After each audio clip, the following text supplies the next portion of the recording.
With an Indian summer drawing to a close, all that's left to offer is our final rating on the Indian Springfield Dark Horse.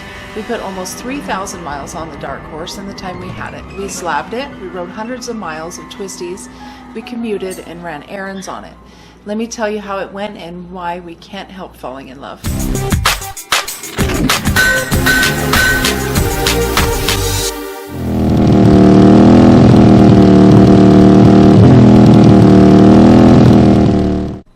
Please stay tuned at the end of this video for a special message from TMW founder Michael Lepard.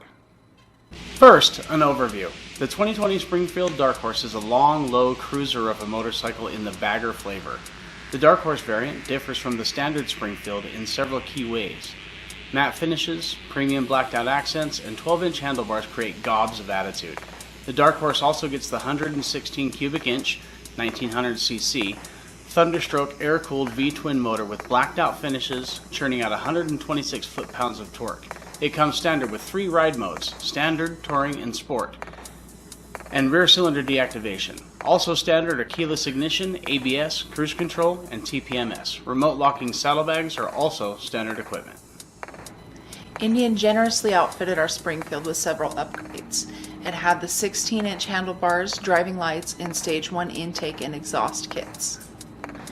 Here at Total Motorcycle, we rate review bikes on 8 key elements: their comfort, power, handling, range, versatility, style, sound, and fun. Each category receives a rating of 1 to 5 stars. Because every rider is looking for something a little different, we don't offer an overall rating and let each aspect stand for itself. So with that in mind, let's go over the final ratings for the 2020 Indian Springfield Dark Horse. In comfort, we rate the Springfield Dark Horse a 5. Being comfortable starts with being confident, and confidence starts with footing. It's pretty slippery stuff here.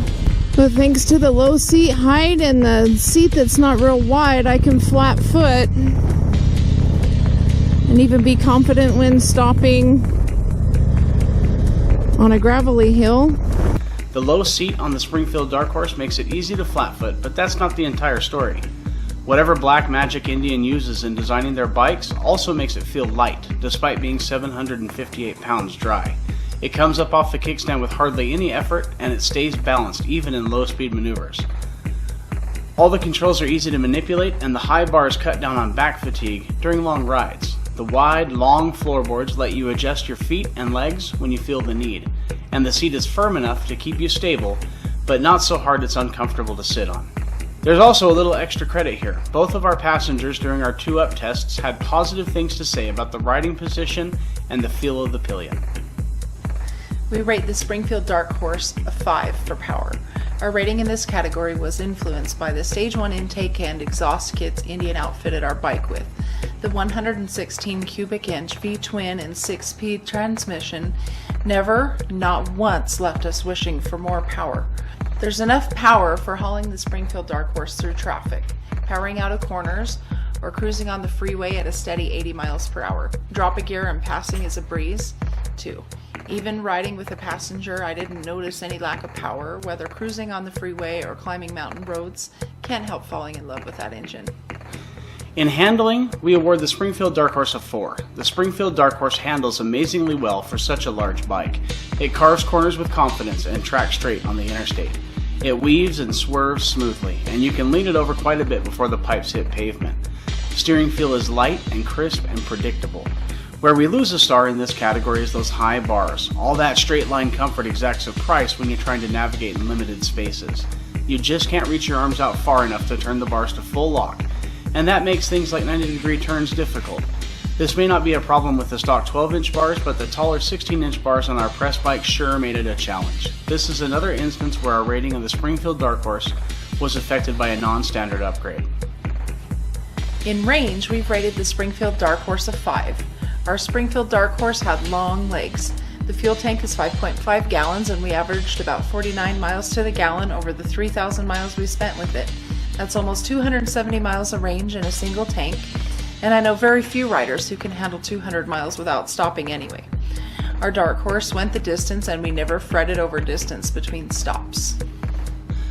We've rated the Springfield Dark Horse a 5 for versatility. The Springfield Dark Horse is a bagger, outfitted for bare bones touring. We were pleased to discover, though, that this bike was competent with everything we threw at it. I've never enjoyed commuting on a bike more, owing to the around-town comfort and remote locking saddlebags. The Dark Horse kept pace with my 2011 Kawasaki Concourse through Canyon twisties, no mean feat for an air-cooled V-twin. It even handled about 2 miles of gravel road during our 4-state road trip without getting out of sorts. I was also surprised to find I've never enjoyed riding 2-up more. The long rogue seat and low center of gravity lets you very nearly forget there's a passenger behind you at all. Towns, twisties, touring, or 2-up, the Springfield Dark Horse does it all. In style, we rate the Springfield Dark Horse a 5.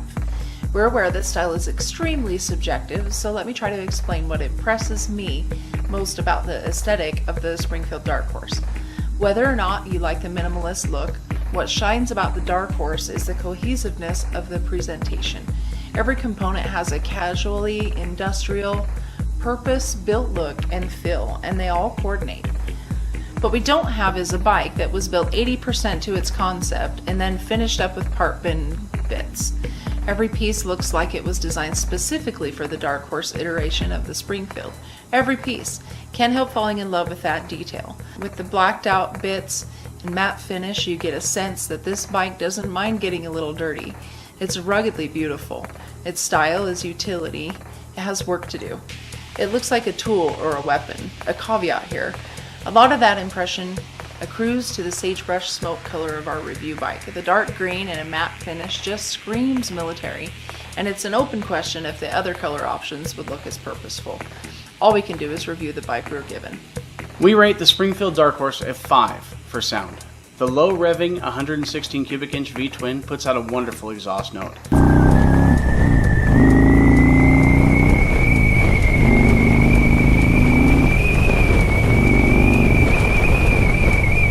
It's low and throaty and just loud enough to turn heads. When we took the Springfield Dark Horse to gatherings, lots of people had good things to say about it. There's more to the sound than just the exhaust though. The belt drive means there's no chain lash, and air cooling eliminates the whine of a water pump and fan. It's a very unadulterated sound. Our Springfield Dark Horse was outfitted with a Stage 1 exhaust upgrade kit, which affected this rating. In fun, we rated our Springfield Dark Horse a 4. With all the good things we've had to say about the Springfield Dark Horse, this rating may come as a surprise. We debated over this one for a while, but in the end, we had to take a star from fun. There's a couple of reasons for this. First, as I mentioned in a previous article, the Springfield Dark Horse doesn't respond well to an honest flogging. It's a little difficult to hold on to when you really give it the beans, and the rev limiter steps in at 5,900 RPM, so leave that hooligan stuff at home. The Dark Horse is a serious, no shenanigans partner on the road. Secondly, as capable as it is of cruising on the open freeway at 80 miles per hour all afternoon, it's not much fun to be on for a long ride. A lot of that is lack of a windshield. Wind blasts and buffeting at freeway speeds are downright pommeling, but that's not the only issue. There's more than a little throttle lag, and keeping your speed constant can be a challenge as you tackle slipstreams, headwinds, and inclines. It does have a very capable cruise control system to alleviate some of this, but it's not always practical to use it. This Indian summer has been an awesome opportunity. I want to just take a minute to say thanks to everyone who is involved in putting this together for Eric and I. And for Total Motorcycle, I want to thank Indian Motorcycles. I want to thank Billy and Bianca with the brand app. I want to thank Bonneville Indian in Bountiful, Utah. And I want to thank Mr. and Mrs. Total Motorcycle for making this possible. Thanks so much, guys. You rock.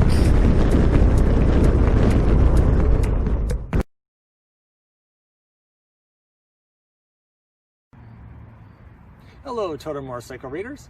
Mike here, founder and owner of Total Motorcycle, with 330 million readers, North America's largest motorcycle website. I'd like to take the opportunity to thank you so much for watching our first ever long-term series, An Indian Summer.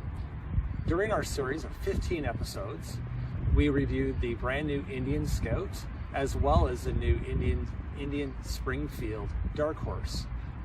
We also touched upon different gear, helmets, jackets, gloves, and boots. I encourage you that if you haven't seen all 15 review series episodes yet, to go back and take a look. Some are quite hilarious, and I think you're going to really enjoy watching them. Also, I'd like to thank Indian Motorcycle this year for providing us the 8 weeks for each model to do a long-term review.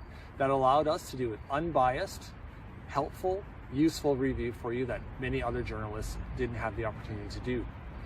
Also, going back, I would like to also thank our great review staff in putting up with me, but also all the different destinations that they had to go to do all these filming for you.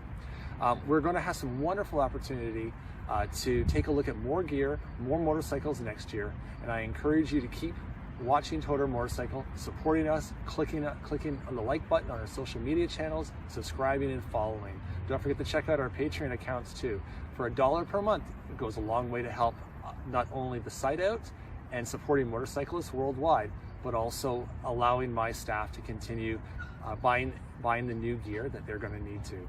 I appreciate, again, for being a supporter. Thank you.